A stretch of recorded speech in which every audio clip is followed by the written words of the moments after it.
Jadi ini akan dijelaskan mengenai asam basa ya, teori asam basa ya. Sebentar ya, saya share dulu itunya. Share screen dulu ya. Kedengaran nggak suaranya? Kedengaran nggak? Kedengaran. Ya. Yang kecil, yang kencang ya suaranya, Jihan. Oke. Nah, dalam bayangan kalian, apa sih itu asam basa itu? Kebayang nggak? Asam basa itu apa ya? Nah, kita kan biasa tuh, asam dalam kehidupan sehari-hari deh. Dalam kehidupan sehari-hari, asam itu apa? Kalian pakai dalam kehidupan sehari-hari, kebayang nggak? Asam itu apa? Basa itu apa? Kebayang nggak dalam kehidupan sehari-hari? Kebayang nggak? Bayang, Bu. Nah, apa itu? Contoh asam apa? Contoh basa apa dalam kehidupan sehari-hari? Cuka, Bu. Sama sabu. Cuka itu termasuk apa? Asam.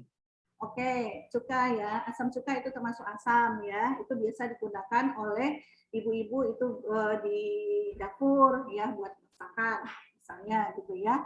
Kemudian apa lagi? Kalau basa, contoh basa atau contoh asam yang lain apa? Ada yang tahu nggak? Contoh asam yang lain atau contoh basa apa? Teman-teman yang lain tahu nggak? Sabun basa, Bu. Ya, sabun basa. Oke, ya begitu ya. Itu ada contohnya. Jadi apalagi yang asam basa itu obat mah. Jadi obat mah. Jadi asam, lambung kita asam. Kita sakit mah sehingga nanti lambung itu bekerja keras, bekerja kencang, bekerja kuat sehingga lambungnya agak sedikit terganggu. Ya, jadi lambung kita asam. Kita minum obat mah. Obat mah itu basa. Jadi dinetralkan dengan basa. Gitu. Itu contoh kehidupan sehari-hari yang ada di kita, begitu, ya. Itu contoh kehidupan sehari-hari. Nah, ini adalah teori asam basa. Sebentar. Ini adalah teori asam basa. Ternyata ada beberapa orang yang menyatakan mengenai asam basa. Kata orang-orang ini ya. Nah, ini orang-orang berpendapat. Orang-orang yang dahulu menemukannya. Jadi yang pertama itu adalah Arrhenius. Arrhenius nanti akan berpendapat mengenai asam basa. Kemudian ada Bronsted-Lowry. Bronsted-Lowry nanti berpendapat mengenai asam basa itu apa. Kemudian ada Lewis. Nah, Lewis itu juga berpendapat bahwa asam basa itu seperti apa. Nah, ini baru 1, 2, 3 ya. Mudah-mudahan nanti ada cabang keempat gitu ya. Asam basa menurut Raihan Zaki Putra ya. Begitu ya Raihan? Ya nggak Raihan? Amin ya. Kamu ada di tempat nggak Raihan? Amin, Bu. Ya, begitu ya. Nah, betul. Nah, pertama kita lihat teori Arrhenius. Siapa yang menyatakan, yang menemukan? Ternyata ini nama orang, yaitu Svante Arrhenius dari Denmark ya.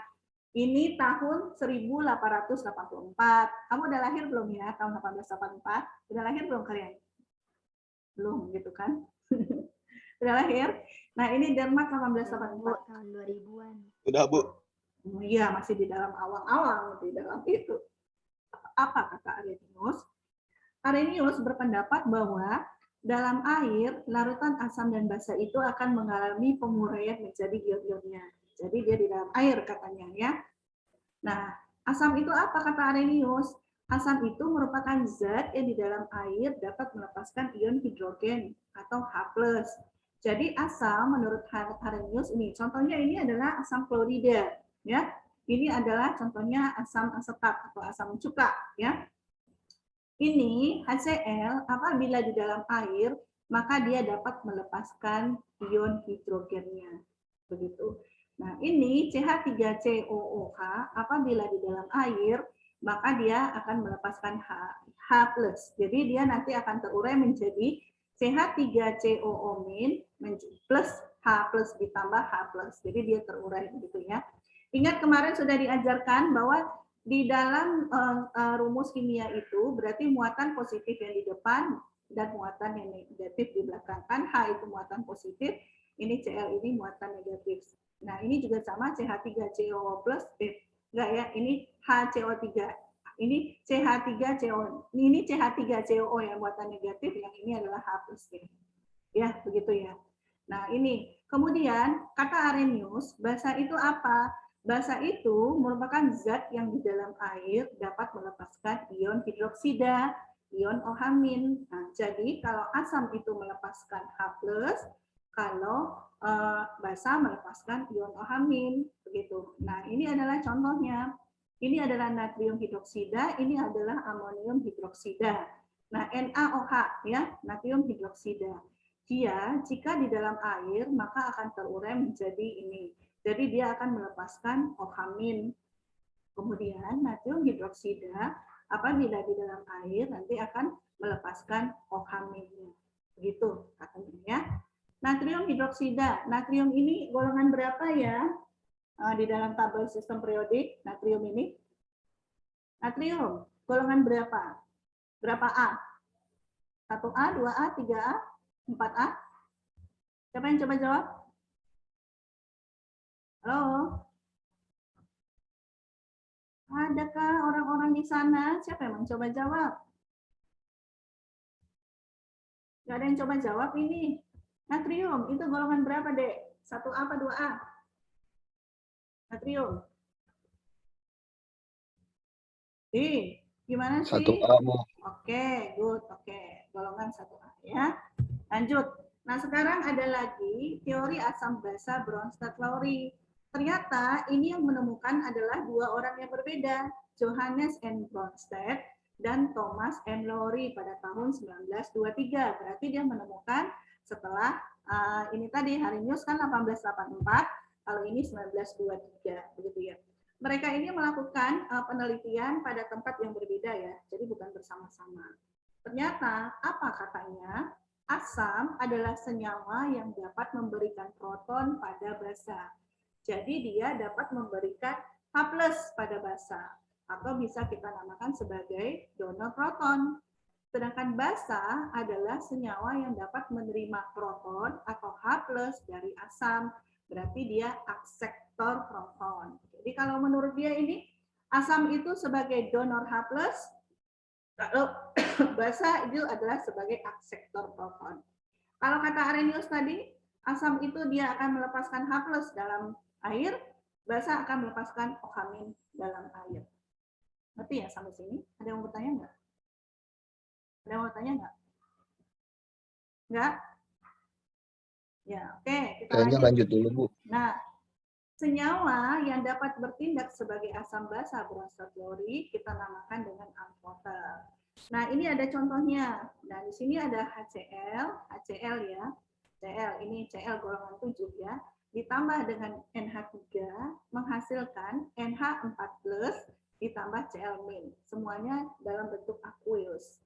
Nah, HCl ini adalah asam, kemudian NH3 ini adalah basa, NH4+-nya asam konjugasi, Cl-nya basa konjugasi. Di sini dinyatakan bahwa asam klorida itu menyumbangkan H+-nya kepada NH3, ya, kepada amonia, dan membentuk ion amonium yang bermuatan positif. Jadi H dia di sini dia berikan kepada N, berarti di sini muatannya menjadi bermuatan positif, ya. Kemudian dan ion kloridanya bermuatan negatif. Nah ini. Jadi H yang di sini lepas dia berikan ke sini 1 sehingga H di sini nambah, H di sini nambah menjadi NH4+, sedangkan di sini karena Cl-nya lepas sehingga dia hanya tersisa Cl-. Sehingga NH3 ini merupakan basa Bronsted-Lowry karena menerima proton. Ya, karena dia tadi menerima proton. Kalau ini sebagai asam Bronsted-Lowry karena dia sebagai donor proton. Kalau NH3 sebagai aksektor proton. Cl- disebut basa konjugasi dari asam ini. Sedangkan NH4+ disebut basa konjugasi dari NH3. Begitu. Ngerti nggak sampai sini? Ngerti nggak?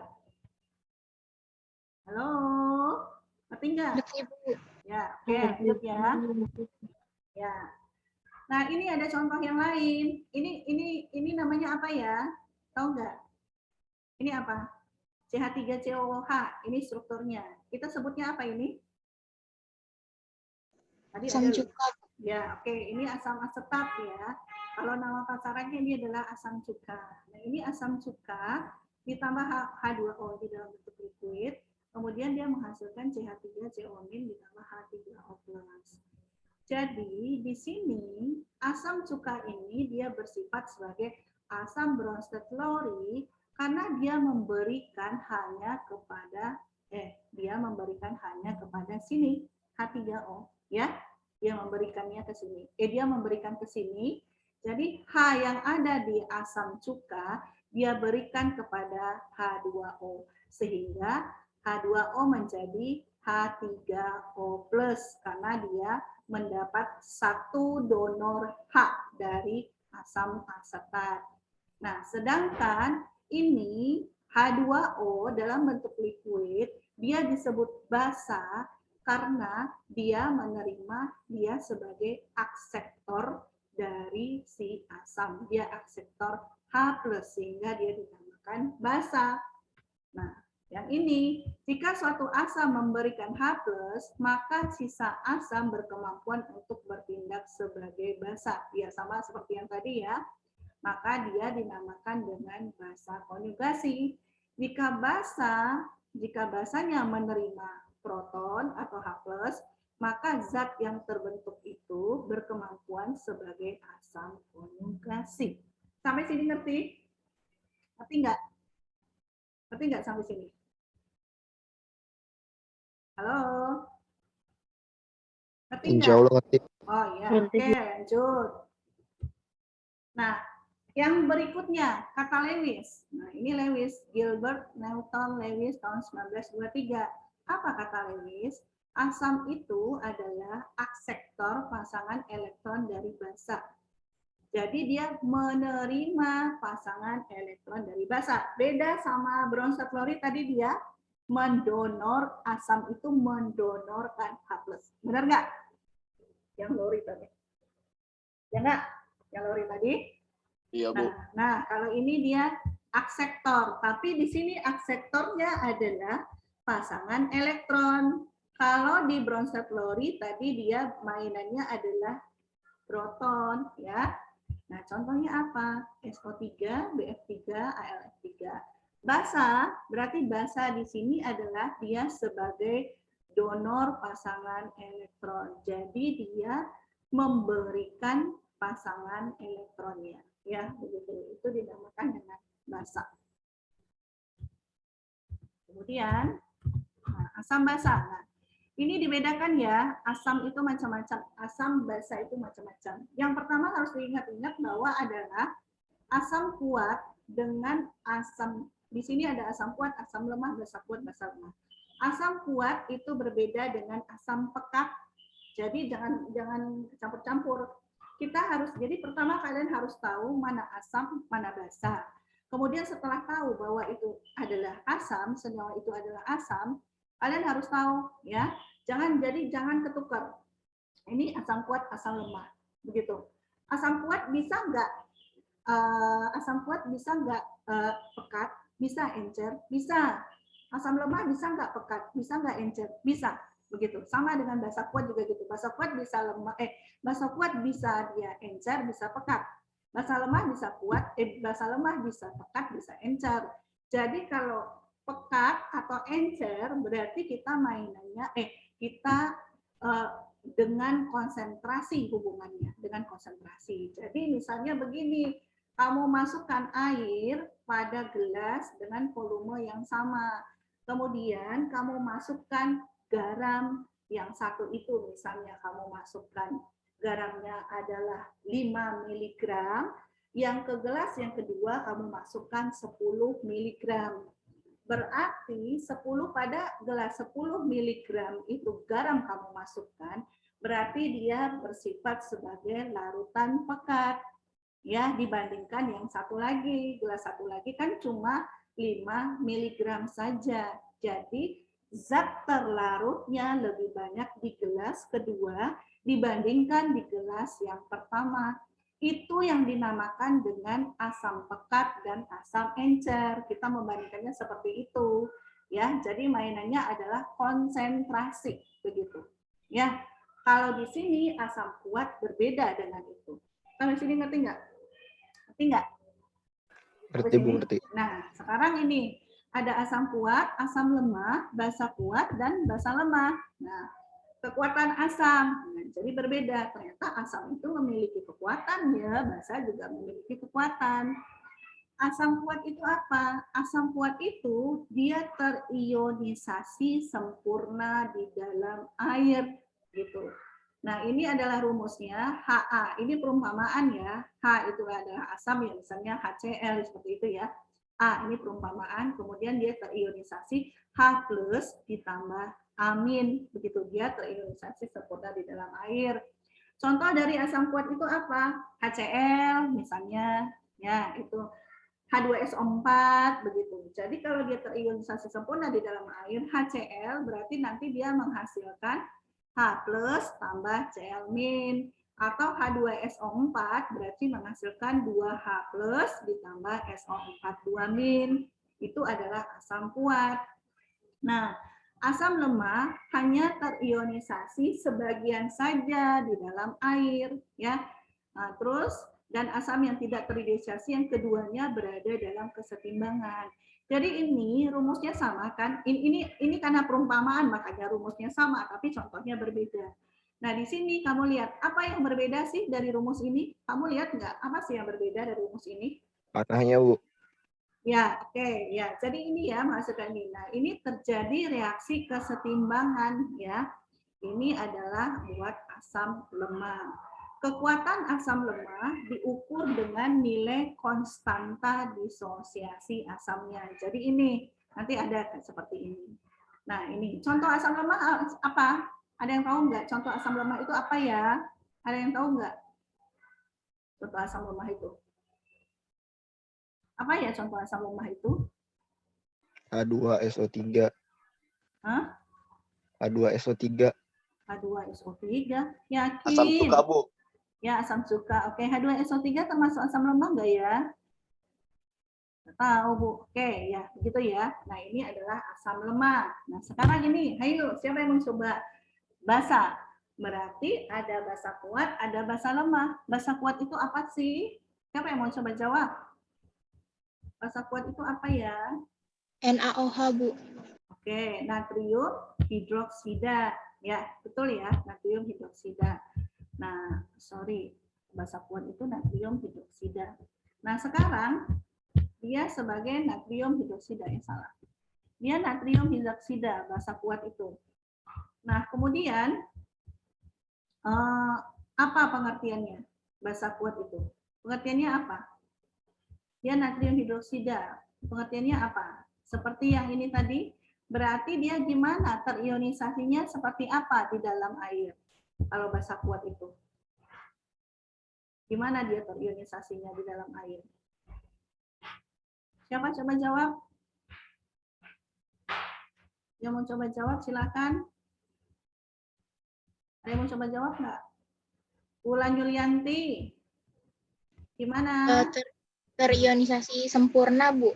Oke, basa itu terionisasi sempurna di dalam air ya. Nah, itu contohnya adalah tadi sudah disebutkan teman kamu. Nah, sekarang kalau basa lemah itu apa? Silakan teman yang lain kalau mau coba jawab. Basa lemah itu apa ya? Teman yang lain mau coba jawab. Ada nggak mau coba jawab? Basa lemah itu apa? Ada yang mau coba jawab? Basa lemah itu kalau misalkan dilarutkan dalam air tidak terionisasi sempurna, Bu. Ya, berarti terjadi sama seperti asam tadi ya, sama asam tadi berarti dia berada dalam keadaan kesetimbangan, ya begitu ya. Contohnya apa? Basa lemah itu apa ya contohnya? Ada yang tahu nggak contoh dari basa lemah itu? Amoniak, Bu. Ya, NH3, Bu. ya betul. Good. Nah, sekarang lanjut ke berikutnya. Nah, ini ya, ini. Jadi asam kuat itu bila ini ya, bila Ka-nya besar dengan dari 1 atau sama besar dengan 1. Kalau asam lemah, bila Ka-nya kecil dari 1. Basa kuat berarti ini, kemudian ini adalah contohnya, ini adalah basa lemah. Gitu ya. Nah, kita contoh lihat soal. Ini untuk menentukan konsentrasi basa kuat, pH basa kuat, konsentrasi. Menentukan pH basa kuat. Nah, kamu kalau ingin menentukan pH basa kuat. Nah, sekarang ini adalah konsentrasi. Ini OH-. Kalau kamu lihat tanda siku begini, artinya yang diminta adalah konsentrasi. Kemudian konsentrasinya dibutuhkan dalam bentuk molaritas, ya. Dibentukkan dalam bentuk molaritas. Kemudian berarti konsentrasi dari basanya dikali dengan valensi basa. Contohnya larutan natrium hidroksida 0,01 molar. Maka OH-nya sama dengan, berarti tadi adalah ini ya, konsentrasi basanya tadi adalah 0,01 molar, berarti ini diubah menjadi 10 pangkat min 2, ini sama kan? Dikali dengan valensi basanya. Nah, ini NaOH, jadi valensinya 1. Kan ini kalau kita uraikan menjadi NaOH, kalau diuraikan menjadi Na plus ditambah OH-, berarti OH-nya valensinya 1. Jadi dapatnya 10 pangkat min 2 molaritas konsentrasi OH-nya. pOH-nya berapa? Ini kan larutannya basa, berarti min log OH- sama dengan 2. Ya, ini matematika. pH-nya berapa? Berarti 14 dikurang pOH, jadi 12. Jadi ingat kalau soal kamu lihat yang diketahui itu apa? Asam apa basa? Kemudian ya ini sering ketukar-tukar ya. Kemudian yang ditanya itu apa? Kalau misalnya senyawanya itu basa, berarti yang ditanya itu apakah pH apa pOH? Berarti kamu harus perhatikan ya. Kemudian ini konsentrasinya harus dalam molaritas. Sampai di sini ada yang mau bertanya nggak? Ada yang bertanya? Ada yang mau bertanya? Halo? Ada yang bertanya nggak? Belum, Bu. Oke, lanjut ya. Nah, ini ada contoh soal ya. Kok saya nggak ada buat asam kuat ya? Asam kuat sama aja ya prinsipnya. Ini sama ya seperti ini. Jadi kalau asam kuat ya sama ya. Jadi ini sama, ini konsentrasi H+, kemudian ini Ca asamnya, kemudian ditambah valensi asam. Cuma kalau asam kuat hanya sampai, berarti konsentrasinya di sini adalah H+, ya. Berarti H+, berarti nanti yang dicari adalah pH sama dengan min log H+. Begitu ya. Ternyata asamnya kurang soalnya. Nah, ini ada contoh. pH larutan 0,1 molar asam benzoat. Ini rumusnya adalah 2,6. Berapa Ka asam itu? Jadi pH asam benzoat ini 0,1 molar. Konsentrasi asam benzoat ini adalah 0,1 molar, sedangkan pH-nya adalah 2,6. Jadi perhatikan ya, kalau misalnya lihat soal, pahami maksudnya. Jawab, berarti pH-nya adalah min log H+, ya, sama dengan adalah min log H+. Jadi pH-nya udah diketahui 2,6, min log H+. Di sini kan kalau kita udah kan min log H+, berarti H+-nya adalah 2,5 dikali 10 pangkat min 3 molar, ya. Nah, ternyata ini dia yang tadi dia terionisasi gimana? Berarti ini kan terionisasi gimana tadi? Terionisasi tidak sempurna, terjadi reaksi keseimbangan ya, yang tadi. Nah, ini dia di sini C6. Nah, ini kalau terurai menjadi H+ ditambah C6 H5CO-. Nah, ini karena kita kebiasaan jadi kita tahu bisa menguraikan. Awalnya konsentrasi asam benzoat itu adalah 0,1 molar. Dari sini ya, 0,1 molar. Kemudian ini kan kalau menjadi produknya H+ sama C6 H5CO-. Berarti H+ dan C6 H5CO- berarti konsentrasi awalnya nggak ada. Kemudian dia mengalami perubahan, ya pH larutan ini mengalami perubahan 2,6 tadi sudah dicari ini, yaitu 0,025. Nah ini juga ya mengalami perubahan H+ C6H5CO- dia menjadi 0,0025. Kan dari awalnya dia tadi nggak ada sama sekali.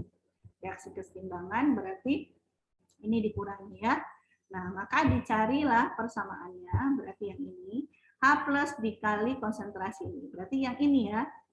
Nah, Sebagai pembilangnya adalah yang berada di sebelah kanan ini, C6H5CO- yang terurai gitu. Kemudian dibagi, penyebutnya adalah yang ini, asam benzoatnya. Asam benzoatnya berarti ini termasuk penyebutnya. Ini konsentrasinya, satuannya adalah dalam molaritas ya, dalam molaritas begitu. Nah, kemudian dimasukkan angka-angkanya dalam persamaan, dapatlah 6,4 kali 10 pangkat min 5. Ini asam benzoat ini tergolong asam lemah apa asam kuat? Dari Ka-nya. Asam lemah apa asam kuat? Tergolong asam lemah apa asam kuat? Halo. Tadi sudah dicatatkan. Ya, Ka-nya yang asam lemah itu seperti apa? Jika Ka-nya kecil dari 1. Ya, ini kan Ka-nya kecil dari 1, kan ada 10 pangkat min 5. Oke. Ini konsentrasi H+ campuran dari 2 larutan asam kuat dengan pH berbeda. Jadi kita punya 2 larutan asam kuat tapi pH-nya berbeda. Ya, kita campurkan 100 ml HCl pH 4, kita campurkan dengan 100 ml HCl pH 3. Jadi sama-sama HCl, volumenya sama, pH-nya berbeda. Tentukan pH campuran. Nah, caranya mencari mol H+ pada HCl pertama. Pada HCl pertama berarti 10 pangkat min 1 dikali 10 pangkat min 4 molnya ya, sama dengan 10 pangkat min 5 mol. Begitu ya. Kemudian yang kedua, mol H+ pada HCl yang kedua sama dengan 10 pangkat min 1 dikali 10 pangkat min 3 berarti 10 pangkat min 5 mol. Begitu. Tahu nggak datangnya ini dari mana? Tahu nggak? Jadi mol itu caranya gimana? Cara mencari mol. Molaritas sama dengan mol per volume. Berarti mol itu adalah molaritas dikali volume. Benar kan? Molaritas dikali volume.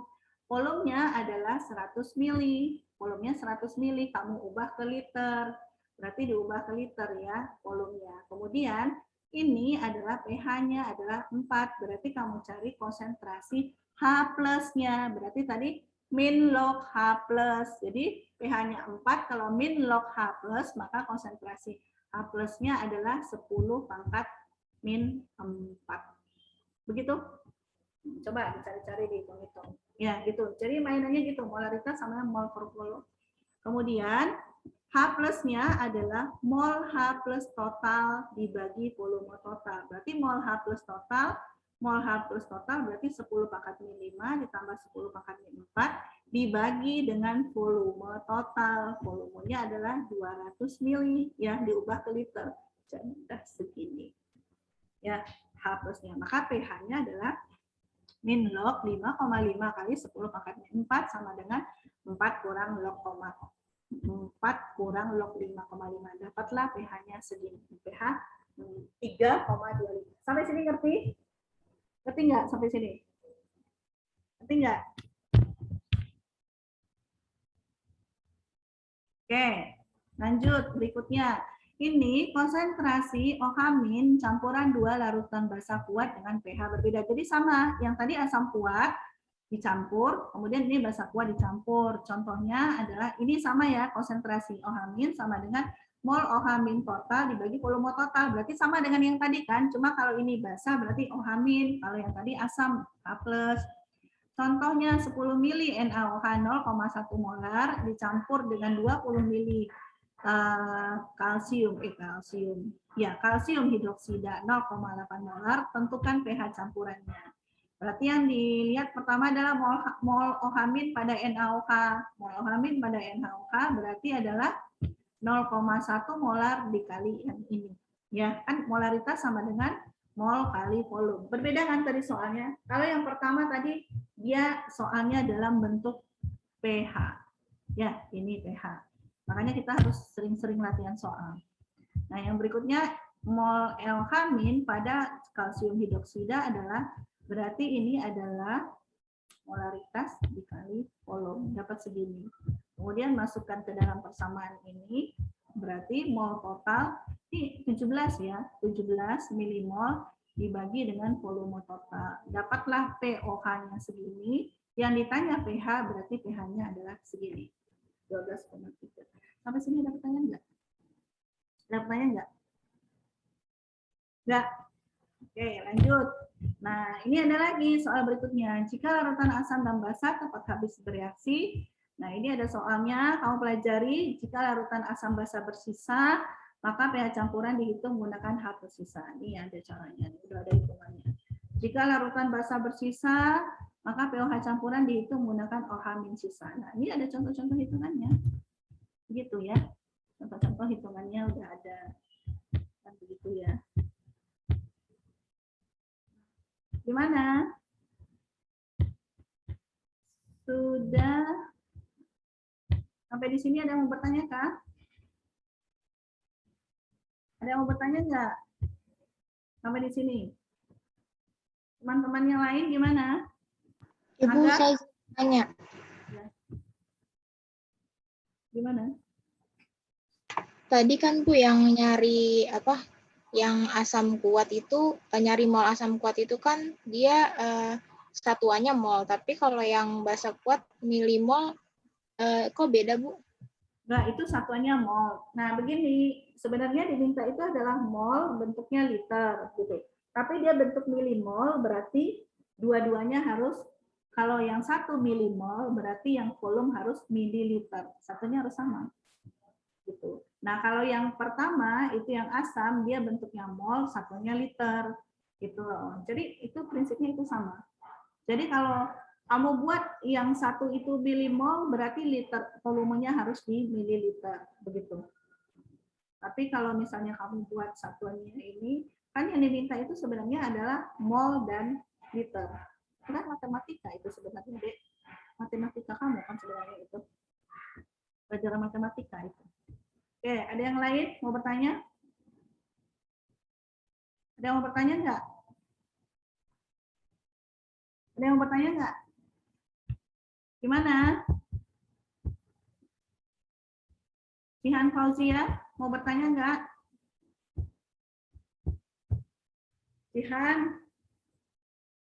Jihan, Ezra Ananda, mau bertanya nggak Ezra? Berarti harus banyak latihan soal.